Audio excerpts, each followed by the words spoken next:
Hello, Washington teleSUR English. These are the headlines at this hour, and we're going live to Washington, D.C. with our special envoy, Carlos Montero, to have all the details of what is happening a day after President Donald Trump's inauguration day.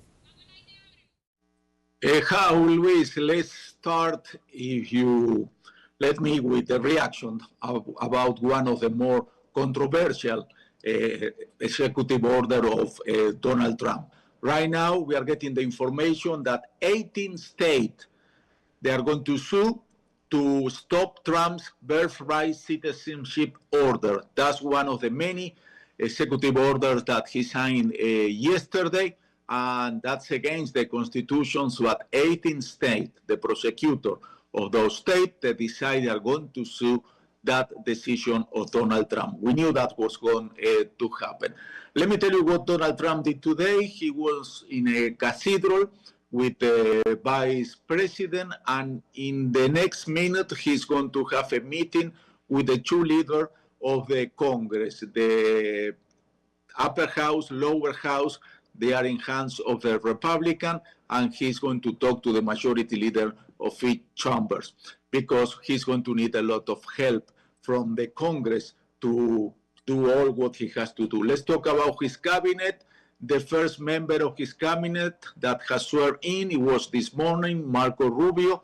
Marco Rubio is the new chief of state. He said, Secretary of State, he's the new Secretary of State. He said he's there to follow and defend the American foreign policy. He's really a controversial candidate, but the Congress give him a green flag because 99 members of the Congress accept his nomination, and this morning the Vice President, J.D. Vance, swore him in. Let's see how's the reaction with him with Latin America. Let's talk about Latin America a little bit. Yesterday, when Donald Trump was in the Capital One Arena with his followers, he signed there a few executive orders, and one of the reporters asked him, a reporter from Brazil asked him, what's going to be the relationship of the USA with Latin America under your presidency? And he said, it's going to be great because we do not need Latin America.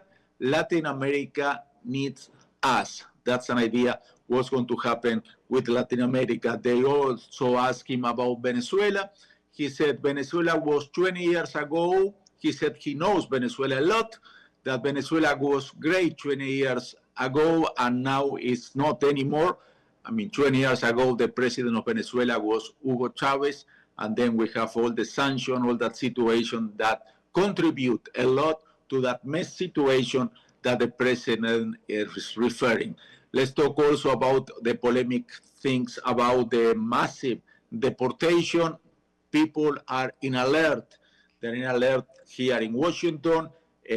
Chicago, the Washington Post informed that they were today, Tuesday, they're going to arrest some undocumented cities people. So far, we haven't got any information, but I can tell you everybody is in alert. Everybody is very scared. We have the chance to talk to different ONG that take care of the immigrants in this country, and they said people are scared, people are very careful.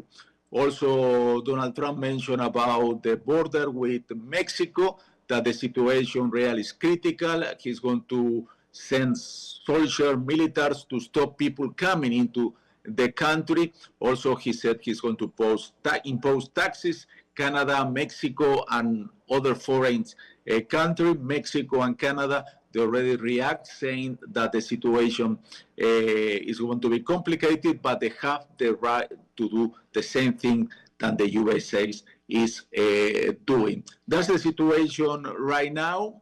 We are waiting to get information about this meeting with Trump and the two majority leaders of the Congress, the upper and lower chambers. If we have any new information, we are going to go back to you guys. But Luis, right now, this is all. Going back to you to the studio. Thank you very much. Thank you, Carlos, for the updated information. I will stay tuned to have the result, to see what is known about this meeting that you were talking about. These are the headlines at this hour. Stay tuned with teleSUR English for more.